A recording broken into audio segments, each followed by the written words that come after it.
عليكم ورحمة الله قراء ومتتبعي جريدة فاس نيوز ميديا. اليوم عندنا واحد البث حي مع السيد حسن عيسى اللي هو رئيس المجلس الكونفدرالي لما يسمى بسيزام سونترال، اللي هي فيدرالية ديال التلاميذ والأساتذة والطلبة والمتدربين الأفارقة بالمغرب. عندها المقر الاجتماعي ديالها بالرباط، ومعترف بها من طرف ولاية الرباط عبر الظهير الشريف ديال 1958. Alors je vais refaire la présentation. Nous avons ici notre invité, c'est le président, c'est monsieur Hassan Issa, le président du Conseil fédéral de la Sésame. La Sésame, c'est la Confédération des élèves, étudiants et stagiaires africains étrangers au Maroc. Elle a le siège à Rabat et elle est reconnue par la wilaya et la préfecture de Rabat, conformément au Dahir Sharif de 1958, réglementant les associations au Maroc. Alors maintenant, nous donnons la parole à monsieur Hassan Issa. الكلمة لكم سيد حسن. La parole est à vous, monsieur Hassan Issa. Veuillez d'abord vous présenter. Merci beaucoup, monsieur Hassan, pour l'occasion que vous nous donnez de nous prononcer sur un sujet qui nous tient à cœur. Donc, merci à toute votre équipe pour le travail remarquable que vous continuez de faire au sujet de la communauté, tout simplement. Donc, moi, je me nomme M. Hassan Issa, président du Conseil confédéral de l'association la SAM, de la Confédération des élèves et des africains en développement, reconnue par la wilaya conformément au DAE de 1958. Donc, nous lançons un cri de cœur aujourd'hui parce que, justement, nous remarquons que de plus en plus, il y a beaucoup d'étudiants subsahariens qui optent pour le Maroc dans le cadre d'études. Sauf que il y a une situation qui est devenue normale, on peut le dire, sinon préoccupante, qui est la suivante. Donc beaucoup se sont fait arnaquer et se sont fait abuser de leur confiance. Pourtant, ces infractions sont déjà punies par le code pénal marocain dans ses articles 540 et 547. Réglementant bien sûr la société. Donc nous ne pouvons pas comprendre aujourd'hui ce silence-là, de ne pas trouver de solution jusqu'à là, à ces étudiants qui sont laissés, qui sont à la merci aujourd'hui de tout genre d'inquiétude. Donc c'est pourquoi nous avons lancé l'appel pour en parler sur votre plateforme afin d'inciter au maximum des interventions pour la résolution de ce problème. Parce qu'il y a des millions de dirhams qui ont été soutirés à ces étudiants qui sont aujourd'hui au Maroc dans des situations en tout cas irrégulières et les exposant à tout type d'abus. Donc, c'est pourquoi nous estimons qu'aujourd'hui, en tant que leader de la communauté subsaharienne au Maroc, nous puissions en tout cas apporter notre part de contribution afin que cela ne se reproduise plus, tout simplement. Et je pense que même le système judiciaire marocain nous autorise et nous incite au maximum encore à dénoncer ces malversations-là ou bien ces abus. Donc, c'est de cela qu'il s'agit, M. Hassan. Ok, merci M. Hassan. Alors, vous nous avez parlé d'une escroquerie dont étaient victimes plusieurs confrères subsahariens. Alors, comment est-ce que vous avez appris qu'il y a une escroquerie? Bon, d'abord, vous savez que vous savez qu'il n'y a pas de fumée sans feu, comme on dit. Donc, le problème qui s'est passé aujourd'hui concerne d'abord des subsahariens, c'est-à-dire des étudiants issus de nationalités en tout cas différentes. Donc, ces étudiants sont déjà au Maroc aujourd'hui, je vous parle. Et les étudiants là sont des centaines, voire des milliers d'étudiants qui sont plus inscrits dans des écoles publiques ou privées et qui sont laissés à leur propre compte aujourd'hui. Donc, qu'est-ce qui se passe concrètement? En pratique, ce sont des anciens que nous connaissons. D'ailleurs, nous n'allons pas citer de nom pour l'efficacité du travail que nous sommes en train de mener, mais au moment opportun, les noms seront connus parce que nous avons déjà une liste de ces centaines-là d'étudiants qui réclament aujourd'hui justice et aide aux autorités marocaines. Donc, l'escroquerie, c'est en termes simples, quelqu'un qui contacte un étudiant, une personne quelconque avant d'être étudiant, et qui lui propose ses services avec des faux documents et usage de faux. Donc aujourd'hui, tout ce que nous disons ici est documenté et nous avons des preuves. Nous avons des preuves de ce que nous avançons. Donc ce sont des millions de CFA, des millions de dirhams qui sont en jeu aujourd'hui. Donc c'est pourquoi nous vous disons qu'il faut que lumière soit faite sur cette situation-là. Donc nous les avons invités, en tout cas quelques-uns et quelques-unes qui ont pris le courage de témoigner sur votre plateforme afin de nous expliquer comment ils ont été entraînés dans cette aventure-là dangereuse. Ok, c'est bien clair. Alors, vous insinuez que ce sont des anciens étudiants africains qui ont étudié ici au Maroc et qui savent très bien le roulage de la machine et qui fassent tomber des victimes de leurs confrères subsahariens. Ils leur vendent de faux contrats. C'est ça, monsieur. Ok. Alors, on peut recueillir le témoignage. Nous avons avec nous 3 participants, 3 victimes, Mademoiselle Khadija, Monsieur Jacques Firlinon et Monsieur Mohamed Abdallah. Alors, qui veut intervenir, il a le champ libre. Vous pouvez, Monsieur Hassan, intervenir et donner la parole à quiconque qui veut. D'accord.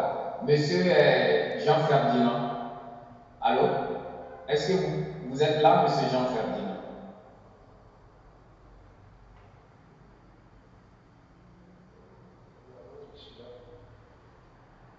D'accord. Vous pouvez hausser un peu le volume, s'il vous plaît? Oui, je suis là. D'accord. D'accord. Donc, on vous invite à nous livrer en tout cas vos témoignages tels que, en tout cas, vous avez été victime dans cette histoire-là. Ok, alors par exemple, Monsieur Firlinon, comment est-ce que vous avez été approché par l'escroc? Est-ce que vous le connaissiez déjà? Comment il s'est présenté?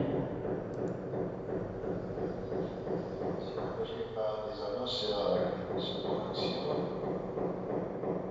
S'il vous plaît, on vous entend mal, Monsieur Ferdinand.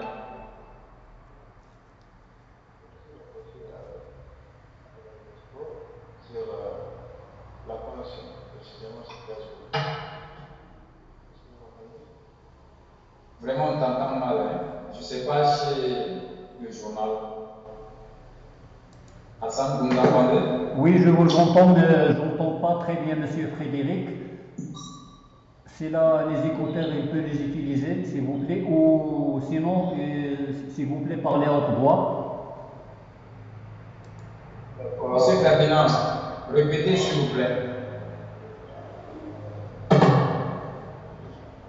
Monsieur Ferdinand. Oui, monsieur qui vient sur Ibamet, il me suis approché par le school sur France. Excusez-moi, c'est Facebook. J'ai vu des annonces sur Facebook qui m'ont dit qu'il fallait venir étudier au Maroc pour faire une compétition. Donc j'ai choisi. Je suis venu ici, je me suis inscrit, ils m'ont dit que tout est bon, j'ai fait la première année, ils vont venir la première année. Je suis allé à la faculté pour signer mes documents, l'école, les relevés, les notes, l'attestation d'inscription. Une fois allé là-bas, la faculté m'a dit que des trucs sont fausses. Après, je me suis rapproché aux espoirs, je lui ai demandé, vous avez fait comment? Je suis allé à la faculté, ils m'ont dit que tout ce que tu as fait, c'est faux. Donc, ton nom ne finit pas parmi les étudiants, si ça il n'est pas un dossier, il commence à me dire qu'il est venu ici. Donc, je n'arrive même pas à comprendre que ce qu'on lui m'a bouffé, quand je l'appelle, il ne répond pas. Donc, je remercie l'autorité marocaine d'avoir intervenu et ça m'a laissé.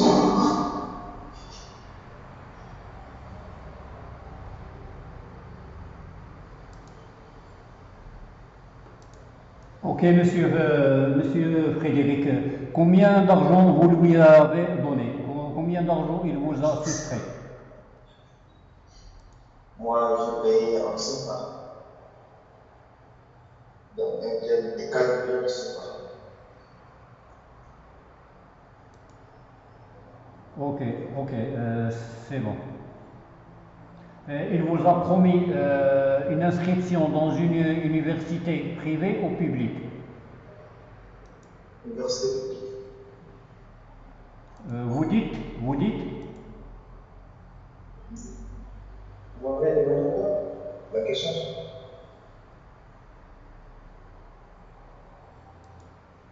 Allô?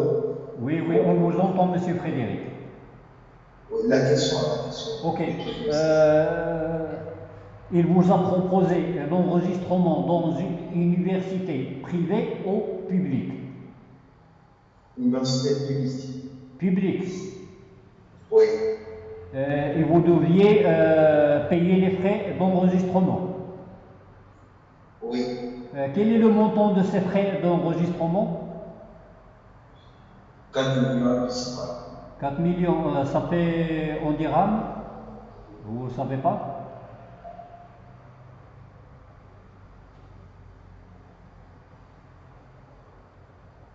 Ok, pas de problème. Alors, concernant le voyage. 500. Ok. Concernant le voyage, vous avez fait le voyage à votre frais? Pardon? Vous avez fait le voyage à votre frais? Oui, avec les frais. Ok. Et les papiers, et la douane, il ne vous a pas aidé?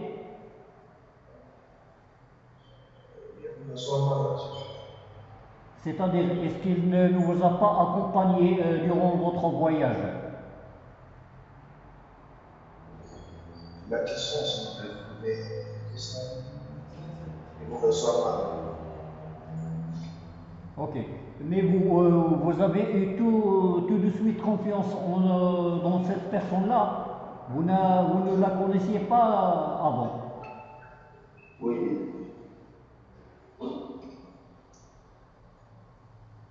On ne s'est jamais rencontré avec lui. Seulement que ce connexion, il lui a fait confiance, mais finalement, c'est un autre. Bon, ok. Merci, monsieur Frédéric Jean. À vous la parole, monsieur Hassan Issa. Je pense que les témoignages n'ont pas pris fin. Hein. Je pense que nous avons mademoiselle Khadija, c'est nous avons encore les autres ici. Mais ce que j'aimerais dire, c'est que je pense qu'aujourd'hui, nous, en tant que jeunes ambassadeurs du Maroc dans nos pays respectifs, nous sommes dans l'obligation, en tout cas d'une génération à une autre, de donner une bonne image tout simplement, dans la transparence qui respecte la législation marocaine et qui vienne aussi en appui aux efforts et à la vision de Sa Majesté Mohamed VI, que Dieu l'assiste.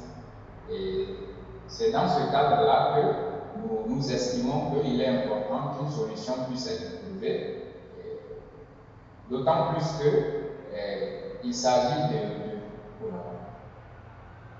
Bon, on va revenir sur le point de la législation au Maroc concernant ce La problème. connexion, hein, vous m'entendez? Oui, je vous entends, Monsieur Hassan. Donc, je disais, c'est dans ce cadre-là que nous estimons qu'une solution, en tout cas, devrait être trouvée, parce qu'il s'agit de violation des droits de certaines personnes qui sont aussi, je dirais, protégées aujourd'hui par la législation marocaine, que nous tous devons respecter. Ok, Monsieur Hassan, on va revenir sur le point de la législation ici au Maroc.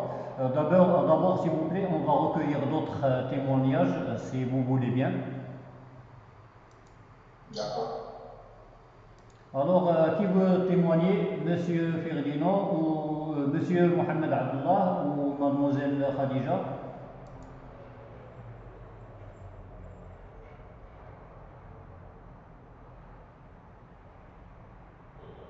Oui, bonsoir. Vous m'entendez? Oui, mademoiselle, oui, nous vous entendons. Alors, mademoiselle, vous êtes de quel pays? De la Guinée-Conakry. Oui, vous faire Ok, veuillez s'il vous plaît augmenter le volume du haut-parleur. de la Guinée. Ok, alors De la madame. Guinée. Oui. Ok, alors mademoiselle, racontez-nous votre histoire, s'il vous plaît. Vous dites? Racontez-nous votre histoire, s'il vous plaît. Comment est-ce que vous avez été approché?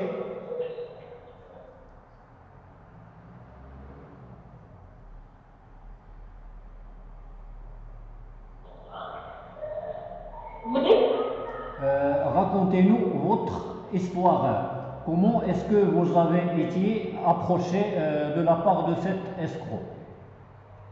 Présentez-vous d'abord. Oui, effectivement. En fait, moi,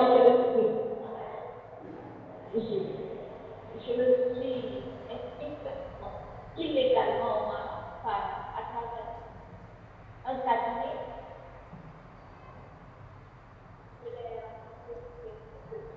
Ils font des inscriptions à titre privé dans les universités publiques.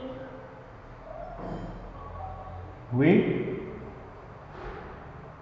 J'ai opté pour l'option parce qu'il y avait plein de choix, il y avait la médecine, la gestion et l'économie, plein d'autres filières. Quand même, j'ai opté pour la médecine. Et finalement, c'était des fausses autorisations qui nous ont reçues. Vous dites? Oui, oui, continuez, on vous entend, mademoiselle.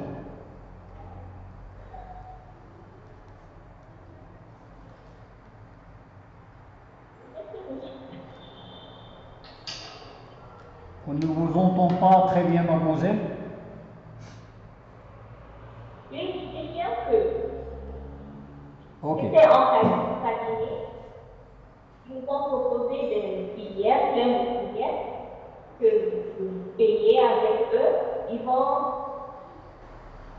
suivre le traitement de notre dossier là-bas au Maroc pour nous inscrire dans des universités publiques.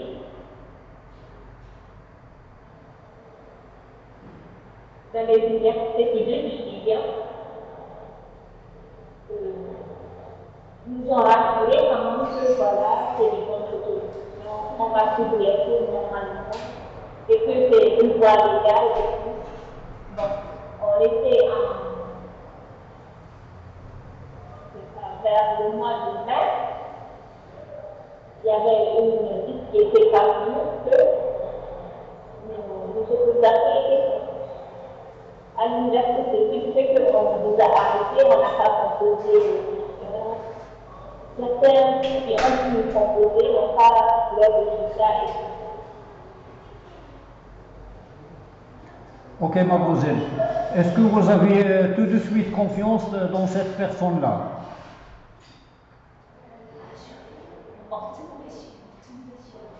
Je ne le connais pas, mais quand même, Mais, j'ai essayé de me faire confiance. mais pourquoi est-ce que vous aviez confiance en lui?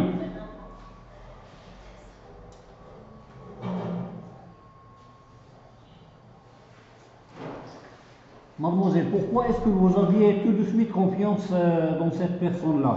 Oui. Est-ce qu'il n'y a pas de voie régulière? Est-ce qu'il n'y a pas de voie régulière pour l'enregistrement dans les facultés ici au Maroc? Est-ce que vous n'aviez pas d'autre option? Vous dites? Est-ce que vous n'aviez pas d'autre option d'enregistrement légal, c'est-à-dire à travers Internet ou un site web, parce que toutes les universités, soit publiques, soit privées ici au Maroc, ont les options d'enregistrement en ligne. Et pourquoi vous n'avez pas opté pour vous enregistrer en ligne, sans avoir accès à un intermédiaire?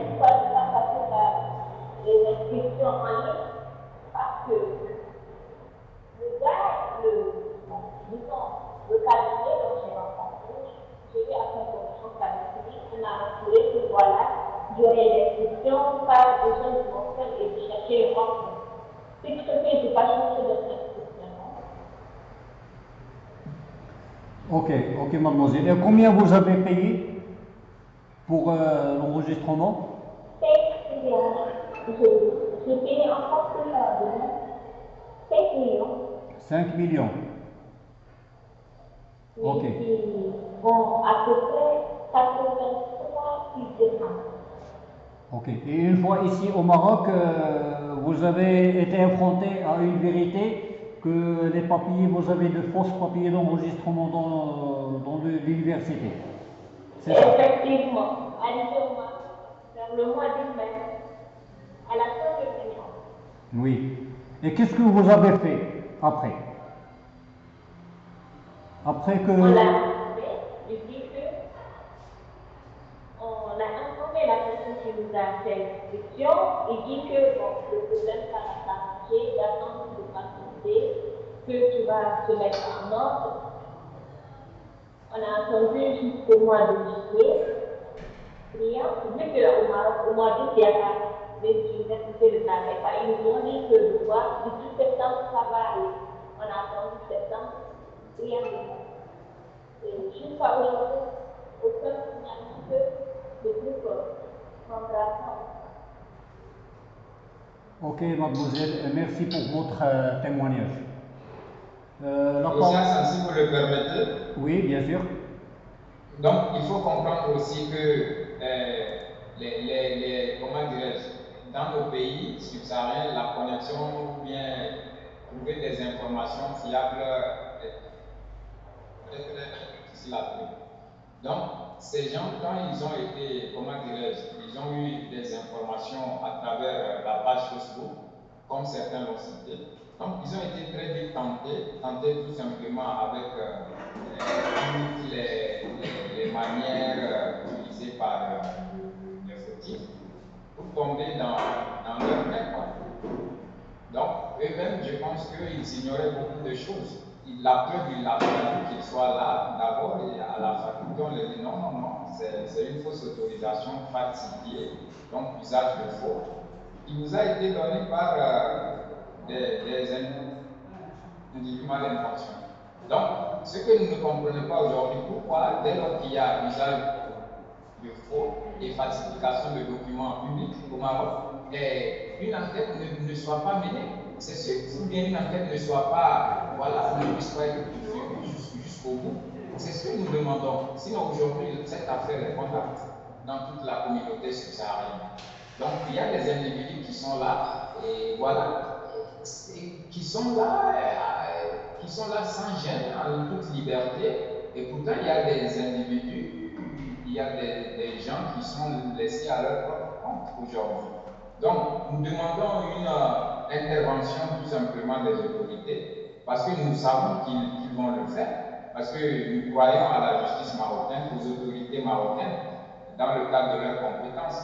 Donc, nous pensons qu'une solution va être trouvée. C'est pourquoi nous vous contactons pour que ce message, ce cri de cœur puisse atteindre jusqu'au sommet du gouvernement marocain.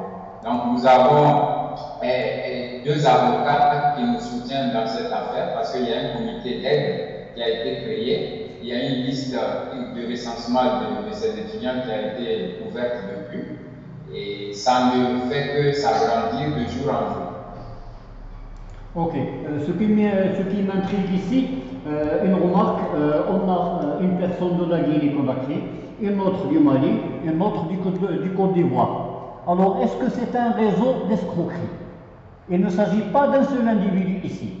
C'est-à-dire, il y a plusieurs... Bon, en fait, ce qu'il faut comprendre, Hassan, c'est qu'il s'agit d'un réseau d'escroquerie. Oui, justement, c'est un réseau. Quand on parle d'usage de faux, de falsification, c'est-à-dire qu'il y a toujours des gens qui maîtrisent des moyens de falsification, des moyens pour aboutir à leur fin dans ce réseau-là. Donc, il y a le fautif qui a contacté le monsieur ou bien la fille qui vient de témoigner. Ensuite, il y a le document faux qui est délivré par quelqu'un d'autre et qui est venu être remis aux victimes. Donc, on peut dès lors dire qu'il s'agit bien évidemment d'un réseau de trafic de faux documents qui est au Maroc. Et je pense que c'est des documents publics parce que nous avons des preuves et des témoignages ici. Donc, je pense que l'affaire est grave. Ok, il s'agit d'un document public, mais vous savez très bien, en se servant des applications, on peut trafiquer n'importe quoi. Ok. Alors, à l'aide de la technologie, je pense que tout est possible. Oui. Alors, ce qui m'intrigue, pourquoi ces gens-là, ces étudiants potentiels, n'avaient pas opté pour le choix de s'inscrire en ligne? Parce on peut s'inscrire en ligne sur n'importe quelle université ici au Maroc. Pourquoi ils ont préféré un intermédiaire? Encore une chose, est-ce que ce réseau d'escroquerie, il se passe seulement à l'ouest de l'Afrique, c'est-à-dire les pays francophones? Bon, ce qu'il faut comprendre, c'est qu'il y a beaucoup de nationalités et ce n'est pas les seuls. Je vous ai dit que c'est des centaines d'étudiants. C'est des centaines d'étudiants. Et ceux-là qui sont là aujourd'hui ont juste pris le courage de témoigner parce qu'ils sont désespérés. Je pense que c'est notre devoir en tant que leader de la communauté de les entendre et de faire entendre leur voix à travers votre plateforme et autres personnes qui nous soutiennent. Je vous ai parlé de 2 avocats qui sont engagés dans ce processus-là. Et le comité d'aide regroupe aujourd'hui des dizaines d'étudiants qui sont là, qui sont prêts à témoigner à tout le monde. Donc, ce n'est que la première étape qu'on fait aujourd'hui. La suite, je pense que ça va encore être plus parlant. Ok, c'est bon. Alors, on passe la parole à notre témoin, si vous voulez. Vous avez la parole, vous pouvez passer la parole à notre témoin. Alors, qui veut intervenir, s'il vous plaît? Monsieur Mohamed Abdullah?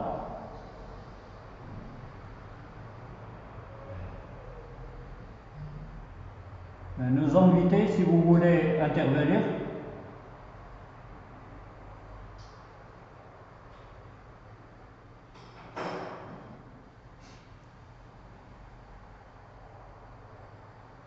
Bon, en attendant, alors est-ce que les témoins ont tous posé plainte? Est-ce qu'ils ont posé plainte ici au Maroc ou dans leur pays d'origine? Bon, je pense que d'abord, ces étudiants sont du ressort de la législation marocaine et soumis, comment dirais-je, au droit marocain. Donc, je vous ai dit qu'il y a 2 avocats actuellement qui sont prêts à s'engager avec ces étudiants. Mais d'abord, je pense que comment dirais-je, la question est tout à fait, comment dirais-je, ouverte, puisqu'il s'agit de faux usage de faux de documents publics et administratifs. Donc, je pense qu'à tout moment, on peut se constituer en partie civile dans cette affaire et comment le procureur du roi doit en tout cas demander l'instruction de ce dossier-là afin que l'enquête soit menée et que les noms et les prénoms soient donnés, tout simplement. Et comme vous l'avez remarqué, aucun nom n'a été cité parce que nous comptons sur l'efficacité du travail qui est en train d'être fait. Derrière, puisqu'il y a aussi des conseils qui sont là. Donc, nous estimons que cela puisse aboutir avec l'implication des médias, à commencer par vous, et de tout, en tout cas ceux-là qui sont prêts à ce que la lumière soit faite. Ok, c'est bon. Alors, est-ce que vous avez quelque chose d'autre à ajouter à ce sujet-là?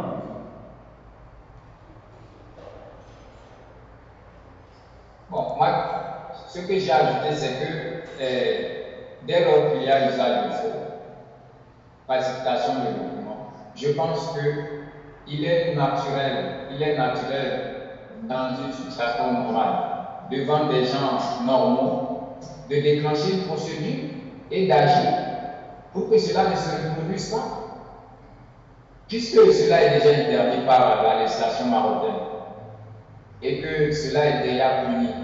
Alors pourquoi ce silence? Pourquoi pas de réaction? Pourquoi il n'y a pas d'enquête? Ou bien pourquoi l'enquête n'avance pas? Pourquoi nous sommes aujourd'hui, je vais dire, dans une situation de silence? Pourquoi? Alors qu'il y a des preuves, il y a des témoignages. Pourquoi tout cela?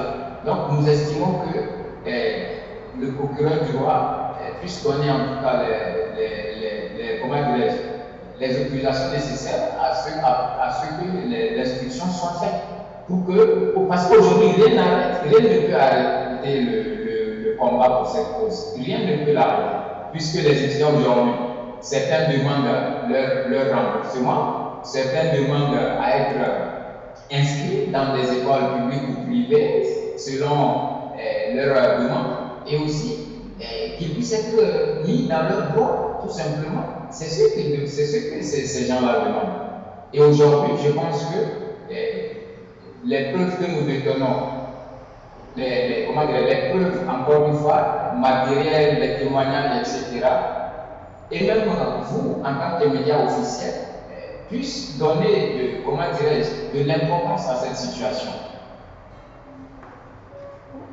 Ok, alors est-ce que vous insinuez là qu'il y a un blocage en ce qui concerne la justice ici au Maroc? Est-ce que c'est ce que vous essayez de dire?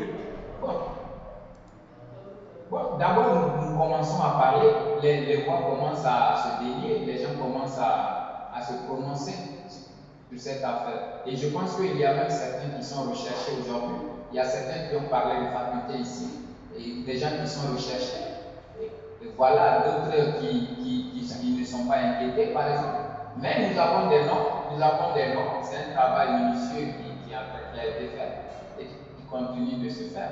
Donc aujourd'hui, nous avons, je peux dire, toutes les cartes en main pour que du bien soit fait dans cette situation-là, dans cette affaire. C'est pourquoi nous comptons sur vous, sur les autorités marocaines, les autorités compétentes, pour qu'ils puissent agir. Ok, alors vous venez de le dire, c'est-à-dire que la procédure, elle est courante, elle est en cours. La procédure, elle est en cours juridique. Vous venez de le dire. Je vous entends mal. Vous pouvez répéter, s'il vous plaît. Ok, vous venez de le dire, la procédure, elle est en cours. C'est-à-dire qu'il n'y a pas un blocage. Il y a quelques suspects qui sont recherchés, c'est ça. Pour le moment, je vous dis, nous avons des informations de la part des témoins et nous donnons en même temps tous les moyens possibles de droit pour pouvoir régler cette affaire. Ok, c'est bon, c'est bien clair. Alors, quand est-ce que la date, si vous avez une date, quand est-ce que les victimes ont déposé plainte ici au Maroc? Bon, d'abord, ils nous ont cité, certains ont dit depuis mai, certains ont dit l'affaire a commencé depuis mai. Oui. Donc, ils ont commencé à se plaindre depuis des mois.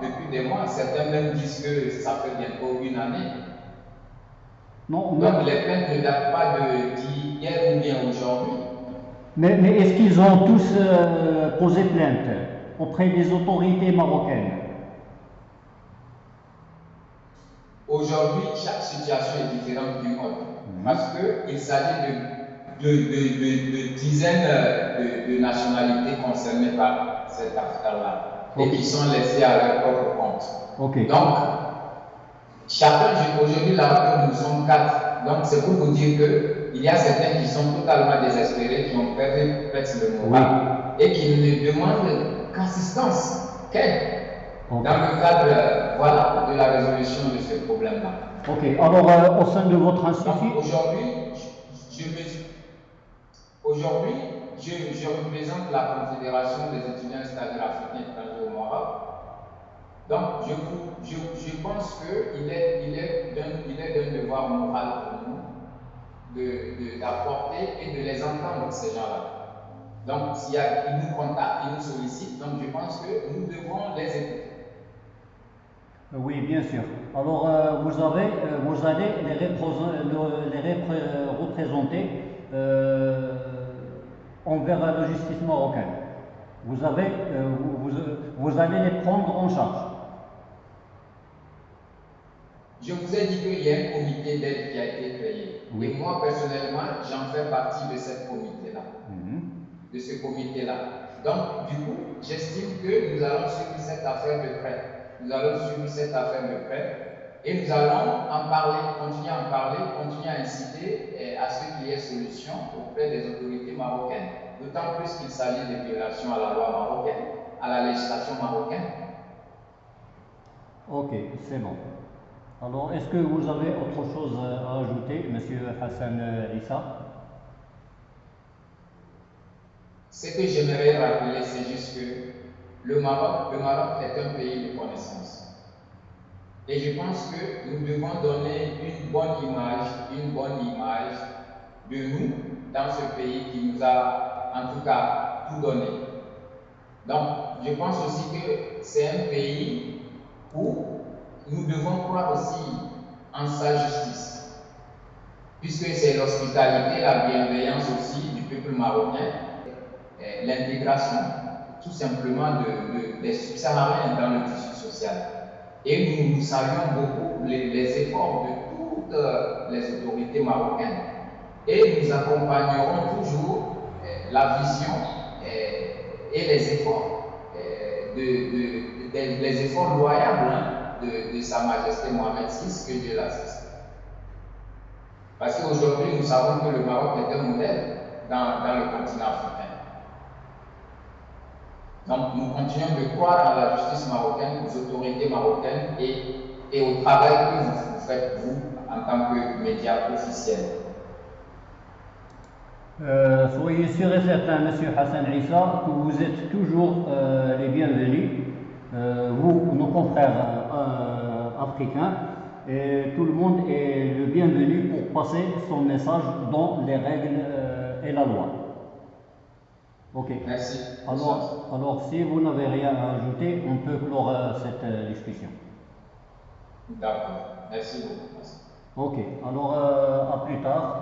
Et une fois que la vidéo soit montée, je vais vous l'envoyer. Et publiée, je vais vous l'envoyer.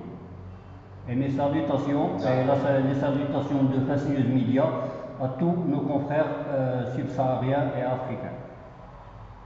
D'accord. Merci beaucoup, M. Hassan, de nous avoir reçus. Il n'y a pas de quoi, monsieur, c'est notre devoir de faire passer vos messages. Ok. Alors, merci beaucoup. À plus tard. Merci, au revoir.